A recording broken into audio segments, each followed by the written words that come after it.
Hello dear students, कैसे हो आप। बहुत बहुत स्वागत है part 3 of the isomerism series में। अभी तक आप मेरे चैनल पे नए हो तो पार्ट 1 पार्ट 2 आइसोमेरिज्म का जरूर देख लो, फिर पार्ट 3 को अटेम्प्ट करो, ठीक है। और अगर आप डायरेक्टली देखना चाहते हो देख सकते हो, ऐसी कोई प्रॉब्लम नहीं है। फिर भी रिकमेंडेड है पार्ट 1 पार्ट 2 देख लो, क्योंकि डिग्री ऑफ अनसैचुरेशन वाला जो पार्ट 1 का वीडियो है वो इसके लिए थोड़ा इंपॉर्टेंट हो जाता है। अब आज का लेक्चर बहुत ही इंपॉर्टेंट है, बहुत बहुत ज्यादा इंपॉर्टेंट है, क्योंकि अगर आपको ये क्वेश्चन आते हैं तो सबसे ज्यादा बच्चे आइसोमर्स में जब किसी का आइसोमर निकालने को बोला जाता है तो उसमें डरते हैं। तो वो डर इस वीडियो के बाद खत्म हो जाएगा। दूसरी बात, वर्ड प्रॉब्लम्स, जब हमारे ऑर्गेनिक केमिस्ट्री में वर्ड प्रॉब्लम्स आते हैं उसमें भी बच्चे यहाँ पे बहुत डरते हैं, क्योंकि वो डिकोड नहीं कर पाते जनरल फॉर्मूले को। जैसे बोला जाता है compound having molecular formula C3H6O2 on reaction with something gives yellow precipitate, ऐसे करके आपने क्वेश्चंस देखे होंगे, है ना, लंबे चौड़े होते हैं। तो वो उसको देखते ही लोग डर जाते हैं, तो वो डरने की जरूरत नहीं है। अभी एकदम आसान मेथड है, बस आपको ये इन फॉर्मूले को एक बार प्रैक्टिस करना होगा और अपने को प्रैक्टिस करके मेमोराइज कर लो तो बहुत ही अच्छा है, वरना एक आइडिया लग जाएगा तो आप अपने आप भी इसको डिकोड कर सकते हो। तो स्टार्ट करते हैं आपके लिए लेक्चर। पहली चीज, मैं जनरल फॉर्मूले को लूंगा और उनसे देखूंगा उन फॉर्मूले से कौन कौन से कंपाउंड बन सकते हैं। जैसे मैं आपका सबसे कॉमन होता है CnH2n+2। ये छोटे बच्चे भी जानते हैं कि ये एल्केन्स को रिप्रेजेंट करता है, एल्केन फैमिली को ये रिप्रेजेंट करता है, ठीक है। तो ये आपको ध्यान रखना है कि ये हमारा एल्केन हो गया, बट ये वीडियो का कुछ था, ठीक है। अब एल्केन फैमिली को बिलोंग करता है। एल्केन मतलब आप जानते हो, एन की वैल्यू 1 डालोगे तो आपको मीथेन मिल जाएगा, एन की वैल्यू 2 डालोगे इथेन मिल जाएगा, है ना, वो सब आप जानते ही होंगे। लेकिन ये एल्केन फैमिली को बिलोंग करता है। CnH2n यानी कि 2 हाइड्रोजन हमने कम करे। देखो H2n+2 था, यहाँ पे 2 हाइड्रोजन कम कर दिया तो एल्कीन फैमिली को बिलोंग करने लगा। और आपको मैंने पहले लेक्चर में बताया आइसोमेरिज्म के, एल्कीन का जो आइसोमेरिज्म होता है वो साइक्लो एल्केन होता है। तो हम बोलेंगे ये साइक्लो एल्केन को भी ये फॉर्मूला रिप्रेजेंट कर रहा होगा, ठीक है। तो ये चीज हो गई। अब हम चलते हैं नेक्स्ट।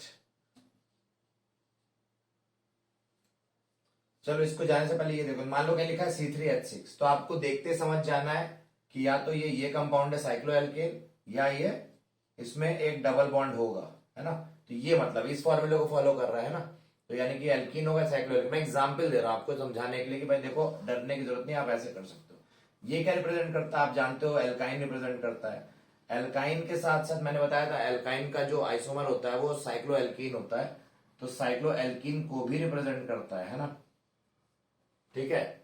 और बाईसाइक्लो एल्केन को भी रिप्रेजेंट करता है। 2 एल्केन्स को फ्यूज, हमने बाईसाइक्लो एल्केन को फ्यूज कर दिया है तो बाईसाइक्लो एल्केन बन जाता है। तो ये 3 चीजों को यहाँ पे रिप्रेजेंट करता है, ठीक है। और भी चीज को कर सकता है, जैसे 2 डबल बॉन्ड हो उनको भी कर सकता है, मतलब एल्काडाइंस को भी ये कर सकता है, ठीक है। तो एल्काडाइंस को भी ये रिप्रेजेंट कर सकता है। फिर देखते हैं हमारे पास क्या है। मान लो CnH2n-4 आ जाए, इसका क्या मतलब हुआ। अब देखो एल्काइन से भी 2 हाइड्रोजन और कम कर दिए, समझ रहे हो।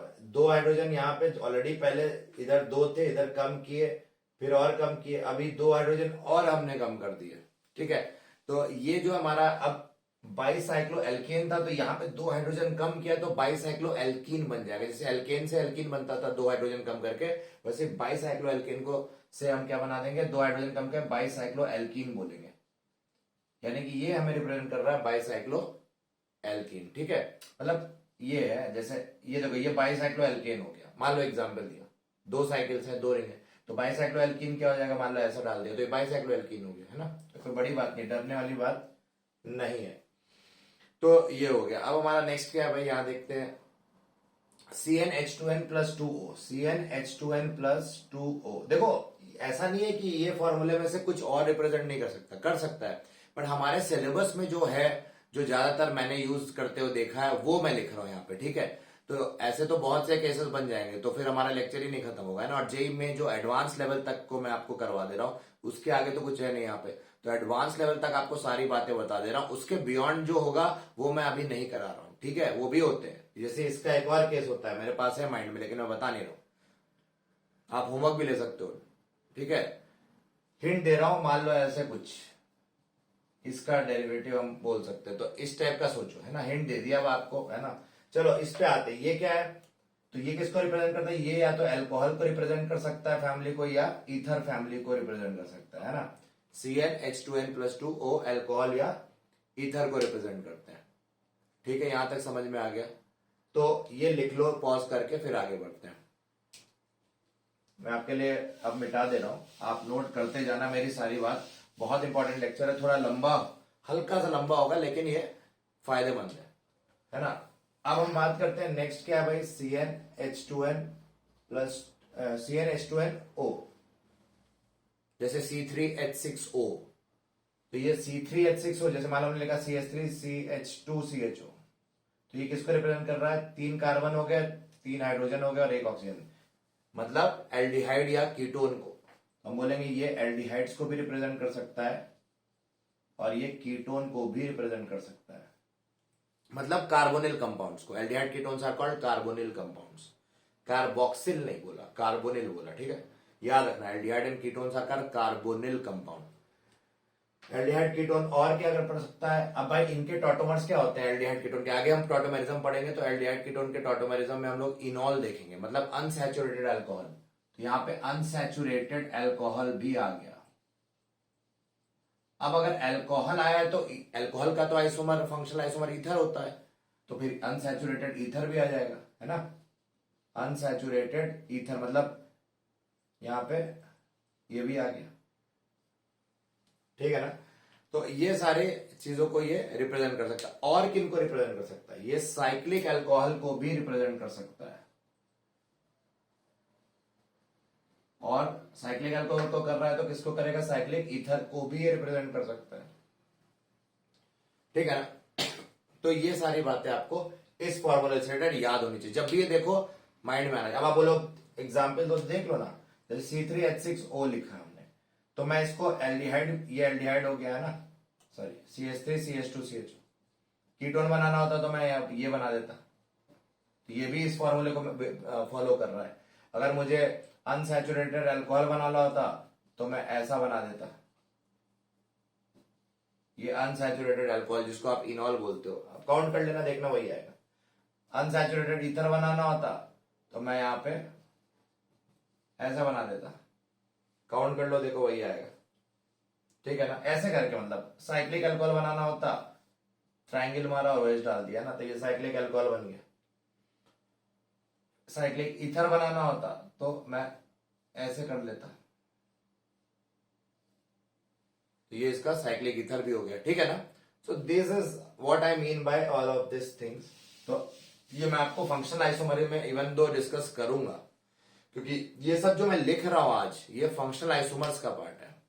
अभी बता दे रहा हूं, बाद में फंक्शनल आइसोमर में और भी कैसे डिस्कस करूंगा, डिटेल में जाऊंगा, ठीक है, कि एक्चुअली क्या होते हैं फंक्शनल आइसोमर्स।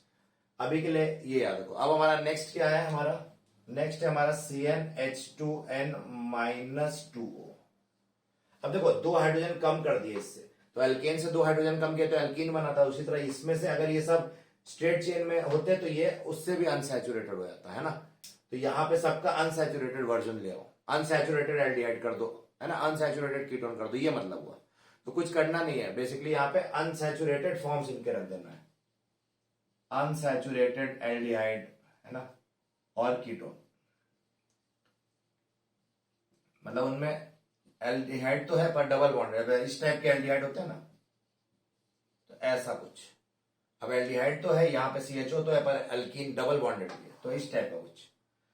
और ईथर भी हो सकता है, जैसे अनसैचुरेटेड ईथर भी हो सकता है, दोनों तरफ, जैसे इस टाइप का ईथर लिख दिया हमने, तो ये भी क्या हो गया, ये भी इस फॉर्मूले को फॉलो करेगा, ठीक है। तो मतलब यही है कि भाई इन सब चीजों में अनसैचुरेशन कर दिया तुमने, ठीक है, उस टाइप। तो ये याद रखना, इतना इतना तो याद रखना। फिर हमारा क्या है, CnH2nO2, तो ये एसिड, कार्बोक्सिलिक एसिड या एस्टर को रिप्रेजेंट करता है ना, ये हमें कार्बोक्सिलिक एसिड या एस्टर को रिप्रेजेंट करता है, ठीक है।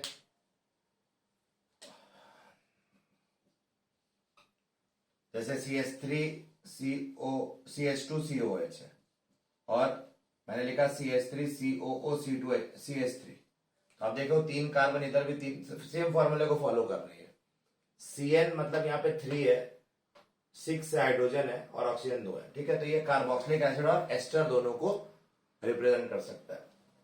फिर हम बात करते हैं CN, जगह है ना वीडियो के लिए, CnH2n-2O2। अब देखो फिर वही बात, यहां 2n था, दो हाइड्रोजन यहाँ एक्स्ट्रा है, यहां 2 हाइड्रोजन हमने कम कर दिए, तो इनके आगे क्या लगा देंगे, अनसैचुरेटेड, ठीक है। तो ये अनसैचुरेटेड बन जाता है, तो ये हम लिखेंगे unsaturated carboxylic acid and ester, unsaturated ester. तो आप समझ गए होगे अभी कितना आसान बना दिया गया आपके लिए। ये सब कोई डरावना तो है नहीं, एकदम आसान है, पर इसको प्रेजेंट गंदी तरह किया जाता है, इसलिए समझ में नहीं आता है ना। तो मैं आपके साथ हूं, चिंता मत करो, सब अच्छे से करा दूंगा, एकदम मस्त। आपको कोई कोचिंग वोचिंग की जरूरत नहीं पड़ेगी। अगर आप रूरल एरिया में रह रहे हो तो आपको हेल्प मिलेगा। कोचिंग खराब नहीं है, कोचिंग जा रहे हो बहुत अच्छी बात है, बट ये सप्लीमेंट्री मटेरियल की तरह देखो जो मैं आपको बता रहा हूँ। कोचिंग भी करो, कोई बुरी बात नहीं, स्कूल भी करो, सब करो, लेकिन इनको मत छोड़ो, इन वीडियो लेक्चर्स को भी शेयर करो और अपना फायदा उठाओ, सबका फायदा करो, क्योंकि इसमें से बहुत सी चीजें आपकी कोचिंग्स में नहीं पढ़ाई जा रही होंगी, ये मैं गारंटी दे रहा हूँ, ठीक है। तो बहुत सी इन डेप्थ नहीं पढ़ाई जा रही होगी, इतनी डिटेल में नहीं बताई जा रही होंगी, आप भी समझ लो। तो भाई यहां तक हमने बात की जो जनरल फॉर्मूले थे, तो मैंने यहां पे, अब मैं मिटा रहा हूं, आपको आपने लिख लिया होगा। अब हम नाइट्रोजन फैमिली की दुनिया में चलते हैं, थोड़ा नाइट्रोजन की को भी खुश करा जाए। तो CnH2n+3n इस टाइप का आ गया। तो ये अमीन्स मतलब RnH2 या प्राइमरी सेकेंडरी टर्शियरी अमीन, तो ये अमीन फैमिली को बिलोंग करता है। ये जनरल फॉर्मूला अमाइंस या अमीन जो भी आप बोलते हो उसको रिप्रेजेंट करता है, ठीक है। अब हम बात करते हैं नेक्स्ट वाले का, CnH2n+1NO2, ऐसा लिख दिया। तो ये बिलोंग करता है दो चीजों को, या तो नाइट्रो एल्केन को बिलोंग करेगा या एल्काइल नाइट्राइट को करेगा।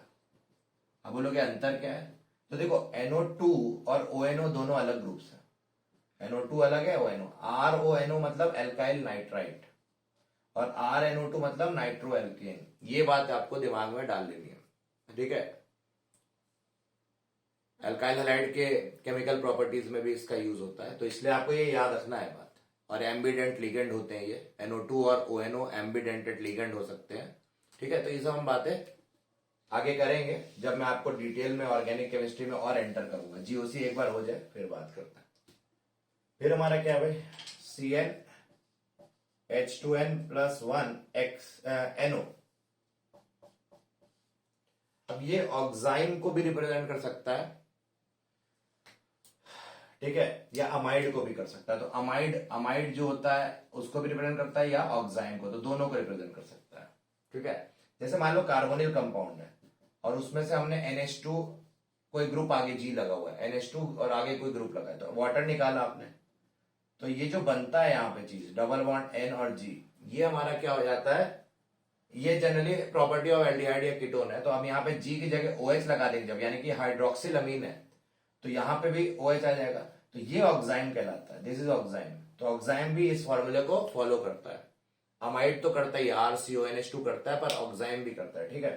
तो ये बात हम आगे देख लेंगे। अब हम चलते, तो हमने सारे यहां तक बात की, हैलाइड की भी चलो बात कर लेते हैं थोड़ी।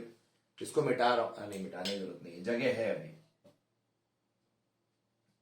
तो इसको क्या बोलेंगे, तो इसको हम हेलो एल्केन बोलते हैं। बच्चा जानता है कि एल्काइल हैलाइड या हेलो एल्केन बोला जाता है। RX है ना, CH3Br, CH3Cl, ये सब इस फॉर्मूले को फॉलो कर रहे हैं। CH3CH2F, यस, कुछ भी। अब हम नेक्स्ट करते हैं CnH2n-1x, ये देख लो। फिर अनसैचुरेटेड कर दिया उसको, हाइड्रोजन 2 कम कर दिए तो अनसैचुरेटेड हेलो एल्केन हो गया, है ना, यानी कि हेलो एल्कीन हो गया, ठीक है। तो यही हो गया CH2 डबल बॉन्ड CHF, है ना, विनाइल वाले सिस्टम, अलाइल वाले सिस्टम, इस टाइप का कुछ, ठीक है। तो ये सब अपना हमने बात भाई यहां तक कर ली, है ना। इसको हम अब एल्कीन है तो साइक्लो एल्केन भी हो सकता है, तो साइक्लो एल्केन हैलाइड में भी इसको डाल सकते हैं, साइक्लो एल्केन हैलाइड। तो आप इमेजिन कर सकते हो, जितने आपको पॉसिबिलिटीज पता है आप खुद सोच सकते हो। अब आपको मेरे ख्याल से सोचना आ गया होगा, है ना। तो यहां तक हमने बता दिया आपको। अब हम चलते हैं लास्ट के पार्ट पे और फिर अपना वीडियो लेक्चर खत्म करते हैं। खुशी खुशी आप भी जाओ, है ना। रात के पता नहीं 2-1 बज रहा होगा या कितना बज रहा होगा, 12-1 बज रहा होगा। तो आप भी सो, उसके बाद वैसे आप सो ही रहोगे। ये वीडियो जब तक अपलोड होगा आप सो के उठ चुके होगे और एंजॉय कर रहे होगे, ठीक है। तो अब हम बात करते हैं इसकी। तो ये हमारा एरोमेटिक सिस्टम को रिप्रेजेंट करता है। एन की वैल्यू तुमने 0 डाली तो ये C6H6 बन गया, मतलब बेंजीन। तो ये एरोमेटिक हाइड्रोकार्बन के वर्ल्ड को रिप्रेजेंट करता है, ठीक है। तो ये याद रखना अपने को। और या इस पे सब्स्टिट्यूटेड एरोमेटिक हाइड्रोकार्बन पे कुछ सब्स्टिट्यूट कर दिया अल्काइल ग्रुप, उसको भी ये रिप्रेजेंट करता है, ठीक है। अब हम चलते हैं नेक्स्ट वाले पे। क्या है भाई, C6H2N, C6 plus N H6 plus 2NO। अब O भी डाल दिया, मतलब फिनॉल को भी तुम सोच सकते हो, मतलब एरोमेटिक एल्कोहल्स या एरोमेटिक एल्कोहल या फिनॉल, है ना।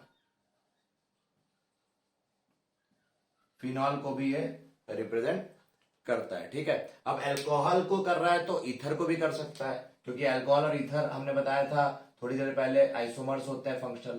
तो एरोमेटिक ईथर को भी ये रिप्रेजेंट कर सकता है। एस्टर और ईथर अलग है बच्चे, आपको ध्यान देना। एस्टर अलग चीज होती है, ईथर अलग चीज होती है। प्लीज रिमेंबर, बहुत से बच्चे कंफ्यूज होते हैं एस्टर ईथर में, मत हो, ठीक है। पहले एक बार उसको याद कर लो। ये देखो नेक्स्ट हमारे चलते हैं C6 plus N H6 plus NO, ठीक है। ये आ गया, ये क्या रिप्रेजेंट करता है। तो अब ये कार्बोनिल, एरोमेटिक कार्बोनिल कंपाउंड, यानी कि एरोमेटिक एल्डिहाइड या एरोमेटिक कीटोन को रिप्रेजेंट करता है,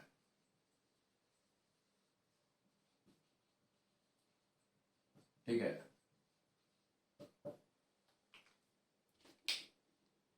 ठीक है, तो यहां तक नोट कर लो। मतलब बेंजल्डिहाइड या बेंजोफिनोन, बेंजो जो भी एसिटोफिनोन, उन सबको रिप्रेजेंट करता है। अब हम चलते हैं नेक्स्ट पार्ट पे। लास्ट हमारा है C6 plus N H6 plus 2N minus 2O2, ठीक है। तो ये किसको रिप्रेजेंट करता है, तो ये हमारा एरोमेटिक एसिड्स को रिप्रेजेंट करता है। दिस रिप्रेजेंट्स एरोमेटिक एसिड, मतलब बेंजोइक एसिड या उसके डेरिवेटिव्स, ठीक है ना। Thank you so much for watching my video. मेरे को सपोर्ट करने के लिए I am very blessed to have you all. और मैं आपको डिसअपॉइंट नहीं करूंगा, मेरा कंटेंट यूनिक करने की पूरी कोशिश करूंगा और आपको बेस्ट वर्जन देना चाहूंगा, जिससे आप जे नीट बिटसेट ये सारे एग्जाम आराम से निकाल लो, ठीक है। तो चलो मिलते हैं नेक्स्ट पार्ट में, टेक केयर।